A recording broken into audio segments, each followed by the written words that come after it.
Radhika, thank you so much for taking time out to be with us over here at the Thank you World so Travel much and for Tourism having me Festival. here. Thank you so much. Thank you.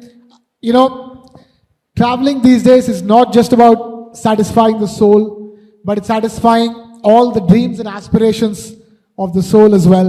Absolutely. And you are Miss Tourism International. First of all, tell us what is it like to hold that position as Miss Tourism International?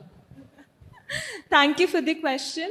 It's an extreme honor to hold this position because you're not just a girl anymore. You're a woman who is representing a whole generation, Generation Z, and also representing her country.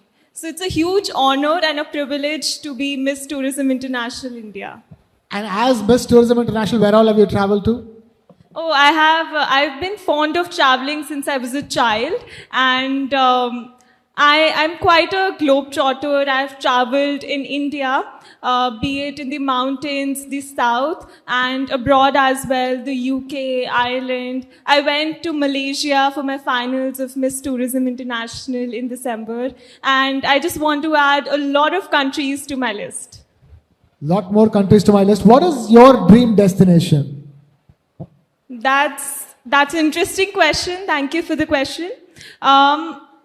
So as I have traveled as a child, I'm a national level athlete. So I used to go for competitions all over India. So I got to travel a lot. And when I traveled abroad to UK, Ireland, what I tried to find was parallels between my own culture and that of the nation that I'm traveling to. So to answer your question, I'm always finding my country in other countries as well. So my dream destination is India. Fascinating. Dream destination is India. So much of Indians now taking to traveling Yes. within India. But tell us, what is it like to travel as a beauty queen, travel like a celebrity, so to speak? I never thought I would get that question, but to travel like a celebrity, as you said, it's about responsibility. I would say it's not only about luxury, it's not only about brands, it's about the responsibility you uphold. When I was training for my pageant, this is something that I learned, that the attitude comes before the crown comes. So you have to treat yourself like a queen. You have to walk like a queen before you get the crown. So traveling like a celebrity is being open to new experiences, being so rooted in your culture, because when you go to another country, you carry your culture with you. And knowing your culture deeply, for instance, why do we say namaste?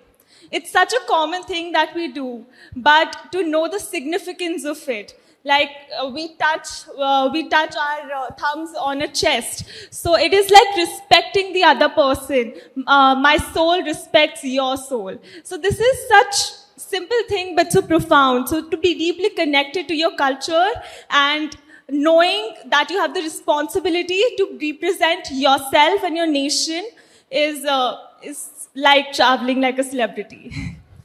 You know, many people, when they say travel like a celebrity, they would have in their minds how to have like the most, exciting, at the same time luxurious, at the same time peaceful, all of it put together. Yes.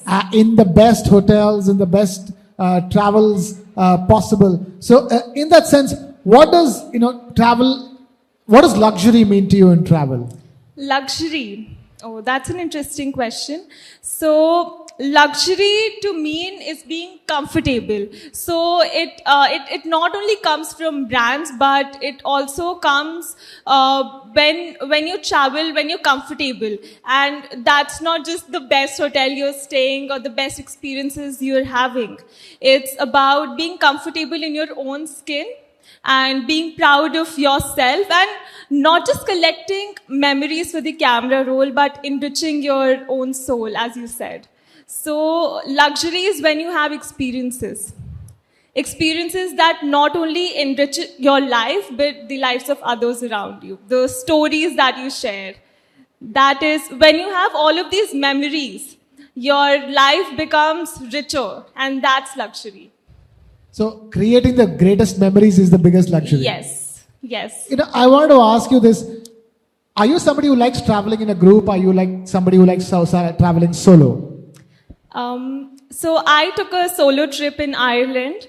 I've also traveled with my friends when I was doing my masters. So I have traveled both ways, but I've found that I enjoy solo traveling more because I am more one with the nature, and also I make friends wherever I go. So I do have people that I still call when I was in Ireland. So yes, solo traveling is something I like. Solo traveling, and that trend is rising, isn't it? Young women Yes. who are opting to choose to travel alone. Yes, definitely. And I hope it grows even more because to travel solo it takes a lot of confidence and courage because you're on your own.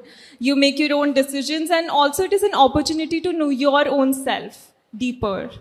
And that's what we all need. To know yourself deeper. Tell us also, you're talking about being responsible. Yes. So, especially in the Gen Z and youth, there's lots of consciousness about ecotourism, being one with nature, and more importantly, not littering, not making the place dirty, being, environmentally conscious while traveling. Yes, definitely it's the need of the hour. So, as I mentioned earlier, I was studying in the hills last year. So, I have had an experience where people came and littered in the mountains and even here. So, it is not something that should be encouraged, and there should be more awareness about it. And it's not only about the way you're educated, but the way you behave, your mannerisms, your etiquettes is what comes into play. So creating more awareness around this subject, because people do it unconsciously. Being conscious of our own actions is something that could really stop this issue. And the big shift right now is that travel is right now no more a hobby. It's a top priority for people in life as one of the main things that they want to have, Yes. So I know a lot of travel bloggers all around the world that I follow for travel inspiration, for the best tips. And as I said, that it is about collecting experiences. It's about making memories, and who wouldn't want a life where you have so many experiences to share, so many memories to make. So I'm not really surprised that people see it as a career option, because you are living and you're growing as you go and touching so many lives along the way, making new friends. So, yeah. So when you travel, do you also Instagram a lot? Do you also social media a lot? So we live in the age of social media, and my work is such that I have to be connected to a larger audience. But I'm very conscious about what I put out and how I use social media.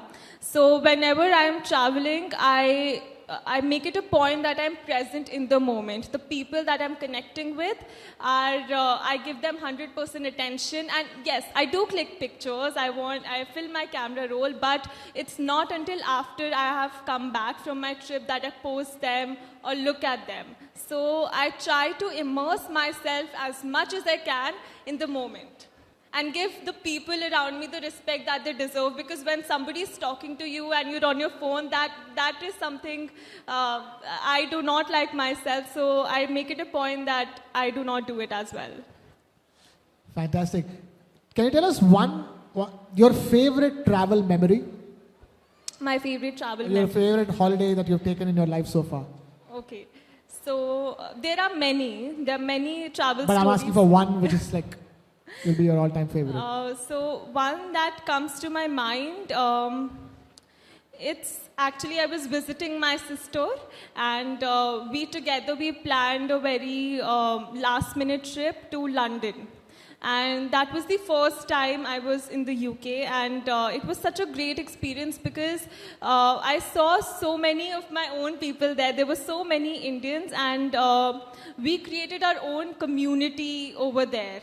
And we were sharing our culture over there, be it through food, our traditions. It was around Diwali, so I celebrated Diwali in London with Indians. So it was a different feeling altogether, and we we went to many carnivals as well. So I saw what Winter Wonderland looks like.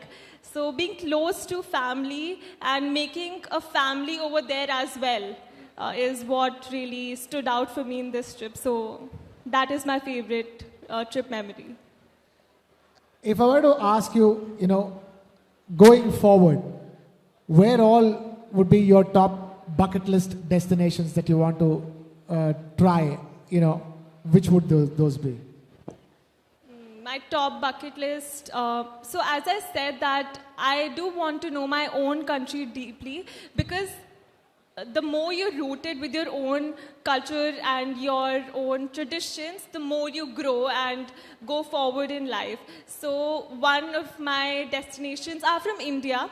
It's Kashmir, because I want to experience Kashmir not just in spring but in winter as well. I've heard it's a winter wonderland, and I really want to go there. And another place, since Mahakumbh is happening, I want to be in Prayagraj and take in and soak in all the spiritual vibes as much as I can. So these two places are on my bucket list. Wonderful, Radhika. We've completely run out of time over here. Radhika Singhal, thank you so much for taking time out to be with us. Ladies and gentlemen, huge round of applause for Radhika Singhal, Miss Tourism International 2024. Thank you so much for being with us. Thank you so much for having me. Right, thank you for being with us. And this session has been powered by ITC. Thank you to ITC for powering this session. 1 second, Radhika, please stay with us. There's a small token of appreciation that we have for you. Big round of applause for Radhika Singhal, please. Thank you so much.